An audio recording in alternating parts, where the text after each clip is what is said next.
हिंदुस्तान नहीं, पूरी दुनिया के अंदर अगर कहीं मुसलमान सेफ है तो वो हमारा हिंदुस्तान है, नरेंद्र मोदी का देश है।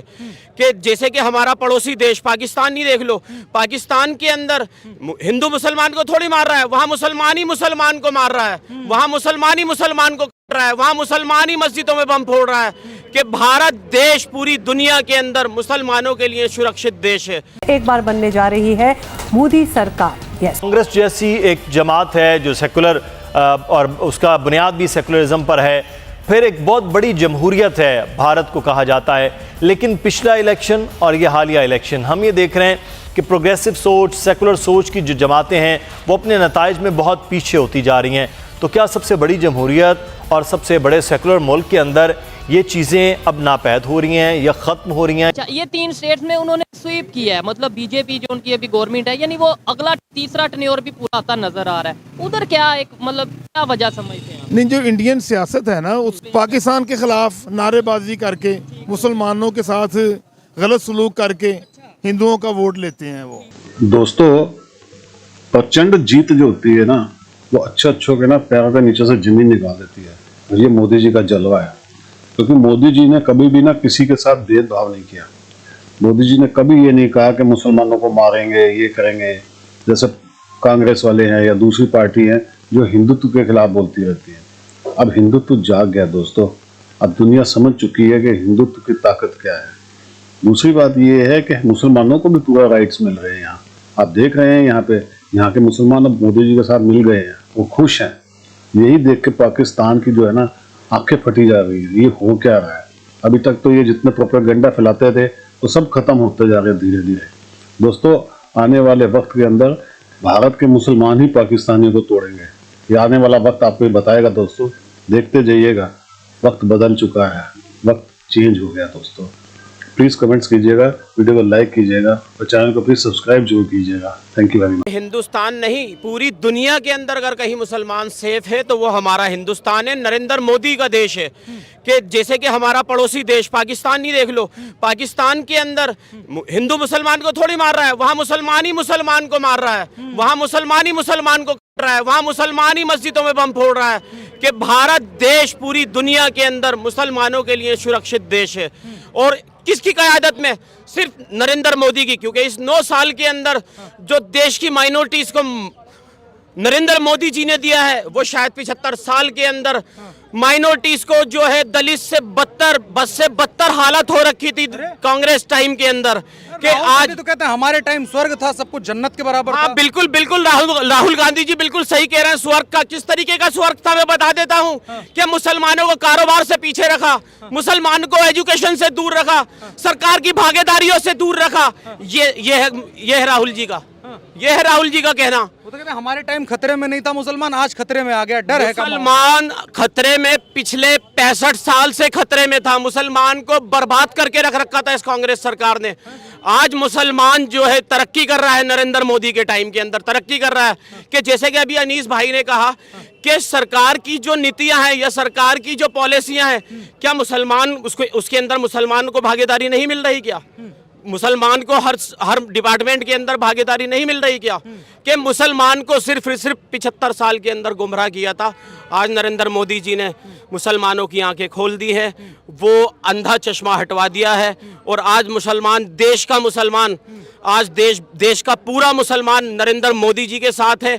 और उसका अभी 3 राज्यों के अंदर 5 राज्यों में सरकार आ रही है, उसके अंदर दिखाएंगे हम आपको। देश का विकास करने वाला सिर्फ एक ही शख्स है, वो है नरेंद्र दामोदर भाई मोदी।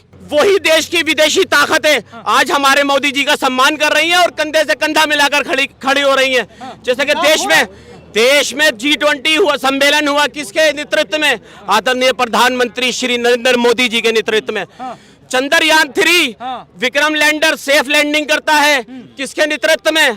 प्रधानमंत्री श्री नरेंद्र मोदी जी के नेतृत्व में। तो यार, देश की दशा और दिशा दोनों बदल दी इस प्राइम मिनिस्टर ने। और क्या लेगा हमारा देश इस नरेंद्र मोदी से? 76 साल का पाकिस्तान का रिकॉर्ड है कि कोई भी प्राइम मिनिस्टर अपने 5 साल का टेन्योर पूरा नहीं कर सका। अभी फिर इलेक्शन आने वाले हैं, क्या समझ रहे हैं कि आने वाले जो इलेक्शन में कोई भी प्राइम मिनिस्टर बनता है वो अपने 5 साल पूरे कर पाएंगे? नहीं, पॉसिबल नहीं है। हत्या भी है इंडिया में, अगर देखा जाए 2 टेन्योर उनके प्राइम मिनिस्टर पूरे कर चुके हैं नरेंद्र मोदी। और अभी रिसेंटली 3 स्टेट में हैं जिसमें राजस्थान भी आता है, छत्तीसगढ़ भी आता है, मध्य प्रदेश भी आता है, और उसने यूपी, बिहार और मुख्तलिफ अच्छा ये 3 स्टेट्स में उन्होंने स्वीप किया है। मतलब बीजेपी जो उनकी अभी गवर्नमेंट है, यानी वो अगला तीसरा टेन्योर भी पूरा आता नजर आ रहा है। उधर क्या एक मतलब क्या वजह समझते हैं आप? नहीं, जो इंडियन सियासत है ना, उस पाकिस्तान के खिलाफ नारेबाजी करके, मुसलमानों के साथ गलत सलूक करके हिंदुओं का वोट लेते हैं वो, ठीक है। दूसरा, उनकी फौज और उनकी जो जमहूरियत पार्टी है ना, जो नाम की जमहूरियत बता रहे हैं वो, उनमें गठजोड़ है। ठीक है, अच्छा वो नाम की जमहूरियत बता रहे हैं आपके बकौल, मतलब वैसे तो वो दुनिया की सबसे बड़ी जमहूरियत डेमोक्रेसी वो है, लेकिन अगर नाम किया तो 76 साल में आज तक वहाँ पे मार्शल क्यों नहीं लगा? फिर दूसरे नंबर पे आपने बोला कि भाई वो इन किसी के अगेंस्ट बात करके वोट लेते हैं। आपको नहीं लगता अगर अगेंस्ट बात करके वोट लेना होता तो हम भी यहाँ हर इलेक्शन में कहते हैं कश्मीर फतह कर लेंगे, ये कर लेंगे, वो कर लेंगे, तो हमें भी वोट मिलते, हम भी जो सा 5 साल पूरे करते। अगर यही नहीं, इधर भी बड़े नारे लगे हैं वोट इकट्ठा करने के लिए।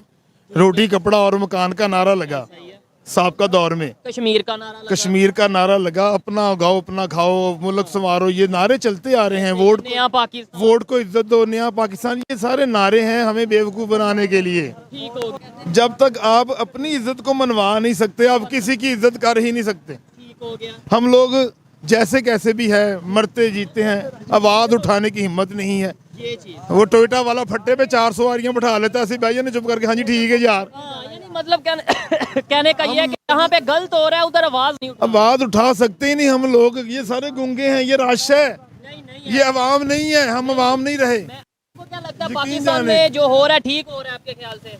नहीं कहीं आपने फिर सही बोला, ये राशि भाजी गल है कि कभी मुल्क को कौम था, अब हजूम है, अब रश है। को देखेगा कैमरे ओ ठीक है, अब हजूम है, नहीं। रश है। अगर हम नेबर की आपने बात की है या अगर हम बात करते हैं, वो कैसे दुनिया की 5वीं बड़ी इकॉनमी बन गई है? वो भाई भी देखें, जो आदमी अपने मुल्क के लिए ठीक है ना, इधर से रेमंड डेविस लेके गया अमेरिका, एक आदमी की खातर उसने हमारी पूरी हुकूमत को उल्टा आगे रख दिया।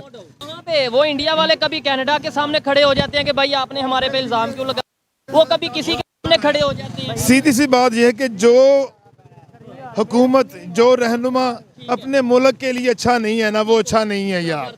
ये जिस बात से एग्री करता हूँ, लेकिन इस बात से थोड़ा सा वैसे तो आपकी अपनी ओपिनियन है, आप कोई भी बात कर सकते हैं, लेकिन आपने बोला वहाँ पे अगेंस्ट बात वोट लिया जाता है। आपको नहीं लगता अब दौर बदल गया है? ये आप 80s में 70s में बात करते तो मानी जाती है, वो टेक्नोलॉजी, वो चांद पे पहुंच के, वो दुनिया की 5वीं बड़ी इकॉनमी, अब देखिए- वहाँ की यूथ क्या इस बात पे मानेगी कि भाई मैं पर्सनल तौर पर इंडिया की इकॉनमी से या तरक्की से जालस नहीं हूँ। जबरदस्त मेहनत कर मेरी बात नहीं समझे, अल्लाह ताला इज्जत और जिल्लत देने वाला है, लेकिन वही बात है कि जो खुद के लिए कुछ नहीं करता वो किसी के लिए क्या कुछ करेगा।